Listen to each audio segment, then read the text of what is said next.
I am Jelerian, first of his name, dragon of the agoraphobe mountain or something, I don't know. Hello everyone. It's me, looking stunning if I may say so, because we're all looking stunning right now. We just watched House of the Dragon, and let me tell you, this is all spoilers, but I try to tell my friends, I try to get everyone interested in it, but if it wasn't a Jon Snow sequel, it was like pulling teeth, it was like pushing teeth, it was like, come on, you're not gonna like this. And by and far, my friends really did like it. They just needed a lot of filling in, and thank goodness that this book exists and I have read up to a certain point.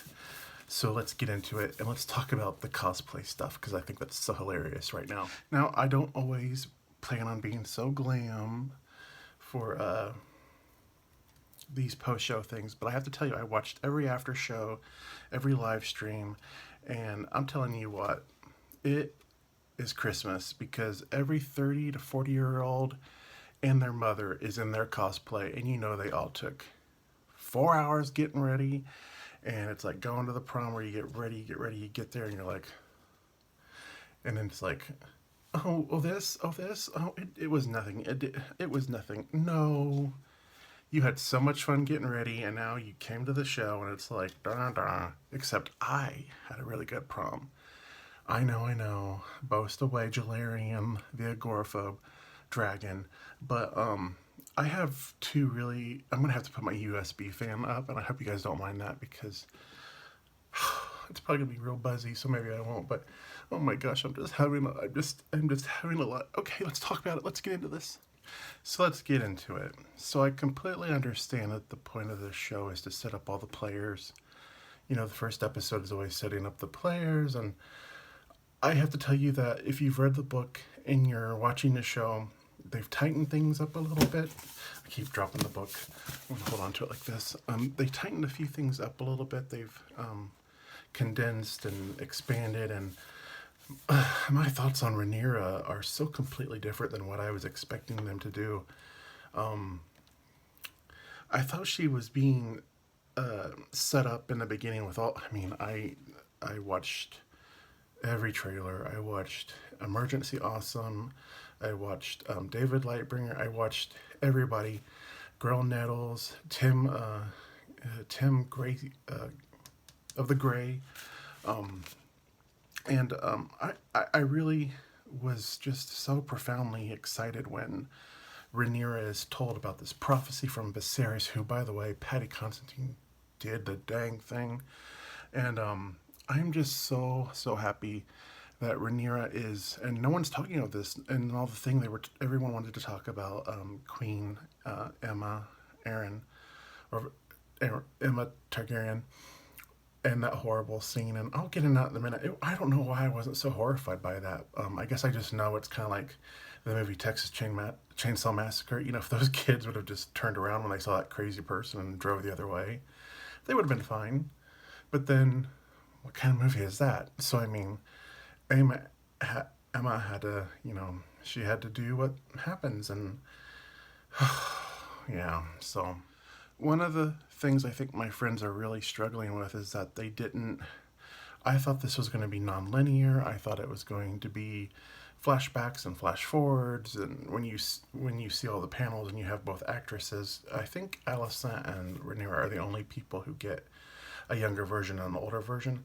I'm not so sure now that I'm watching it, since they're being linear, they're being sequential. I'm not sure that they need that. I think those two actresses could have aged, I think they could age them. But it's whatever. It's gonna be cool. It's gonna be cool. The prophecy with fighting the White Walkers with fire. I think that's just absolutely what is driving Rhaenyra, and I'm so glad it's not by rage because that's what I thought it was going to be. I mean, so long-winded. I need to just crunch this down and get this done.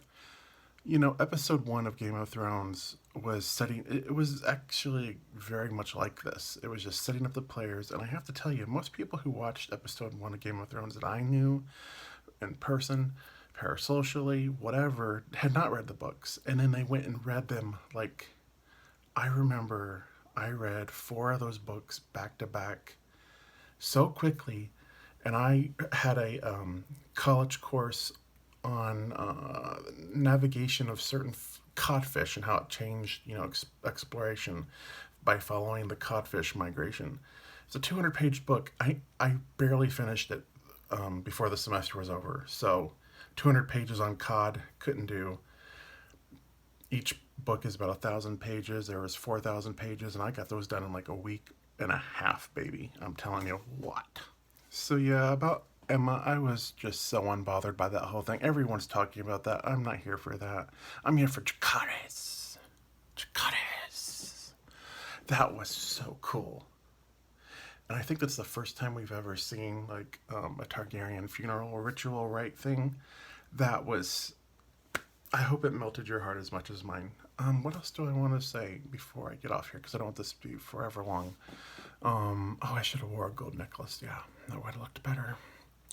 That would look cooler, and it's just right over there. But I have to put my hand through a wine bottle to get it. I mean, a big wine glass. Oh, so I feel like episode 1 with Viserys, I'm so impressed by him. I think out of everyone, I was probably the least interested in what Viserys would be as a character. I'm all about Daemon. Was not disappointed. But the whole King Henry VIII, don't you get that archetypal flow with Viserys and what he's dealing with, having a female as the only surviving child. Then his wife has a son, and she dies of the birth, but the son lives for a while, which is what happened to King Henry VIII. His third wife, Jane Seymour, she died of birthing fever. It is said that she had a cesarean, and people had successful cesareans in medieval times and even before. Caesar, they say was cut from his mother's womb, and she lived longer than he did, apparently. But there are scholars who say that was just to play up his myth. So I believe the classics. I really believe the classics. I choose to believe the classics. But with the King Henry VIII thing, Viserys is obviously not. Maybe he gets a little bit. I don't want to spoil anything that happens in the future, but there are some real King Henry VIII vibes. Losing the wife that he loved during childbirth. Now, Jane Seymour died of birthing fever from the cesarean, from what I understand. And again, scholars go back and forth. And don't you know that his 6th and final wife, after King Henry VIII perished, she was remarried to his son's uncle. So the Seymour, she married a Seymour, I believe. Thomas Seymour, maybe? I can't remember. And then in her 30s, I believe, she became with child. And I remember in some texts it was said that she did not mean for this to happen. And she even, was sobbing and crying to her husband that what this means. This is not good for someone my age. This is a death sentence. So, yes, so there was a King Henry VIII vibe. Let me think about what else I want to talk about, because I'm almost completely finished. I can't believe that I have an apartment inspection tomorrow. They didn't give me any. Usually give me a week to know, and they gave me a day. It's whatever. Personal. That sounds like personal problems, doesn't it? Doesn't sound like Jelerian problems. Jelerian the dragon doesn't have to worry about these kind of things, He has handlers that speak in High Valyrian. So yes, I was explaining and filling in a lot of gaps for my friends and assuring them that there would be an older Rhaenyra and that there wouldn't be a child ruler but I really am going to do a series where I talk about each chapter leading up to the Dance of Dragons, the Blacks faction versus the Greens faction, and any other things I wanted to say about the series itself. I was very excited with the opening with Syrax, was it? And I love seeing Daemon's dragon. I think Meraxes, total fog brain right now over that one, because that was like my favorite, the Blood Worm. At least I remember that. So, yes, everything was good. I thought it was a great first episode. I would give it probably a 7.5 out of 10 because, again, I was expecting a non-linear thing. I was expecting to see older Rhaenyra. I think if they would have flashed forward to just one scene with older Rhaenyra and older Alicent, I think it really would have done a lot of good. I think, I think it, especially, could you imagine those actor Emma D'Arcy and the young woman from Bates Motel when they went to the premiere and their characters aren't even there and everyone else is. The High Towers. Oh goodness me. Old Town is getting well. Old Town is very important in the beginning of these books. You know, it's like the biggest city in Westeros at that time before King's Landing is built. But I am living for Old Town and the High Towers. I really am. I'm gonna be back and forth. I'm gonna be wearing different colors when I decide what team I'm on. Right now, because Rhaenyra is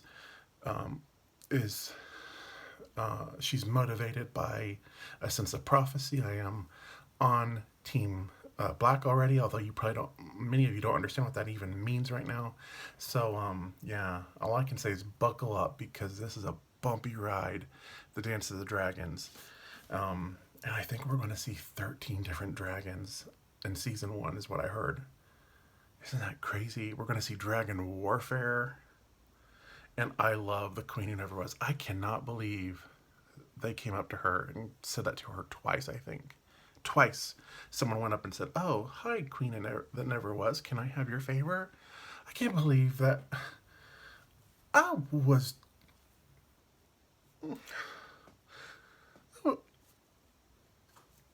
I was speechless. Oh my gosh. Okay, anyways, the fact that she would didn't, I don't know, but I love Eve's best, and I love her voiceovers, and I really think she's beautiful. I love her wigs. So, yeah, and Corlys looks cool. I cannot wait for the Battle of the Stepstones, which is, these aren't spoilers because these were all on different trailers that you can see at the HBO Max website on YouTube. And I am done. I am finished. I probably will not be so made up. And I probably will be wearing my Jelerian mask, which is going to be, you know, obviously better. But everyone's in their cosplay, everyone's in their costumes, everyone got their glitz and their glam. My dragon just happens to be a little more sequency, a little more shiny than others. All right, Jelerian out. Okay, I said it all. Goodbye. Rawr,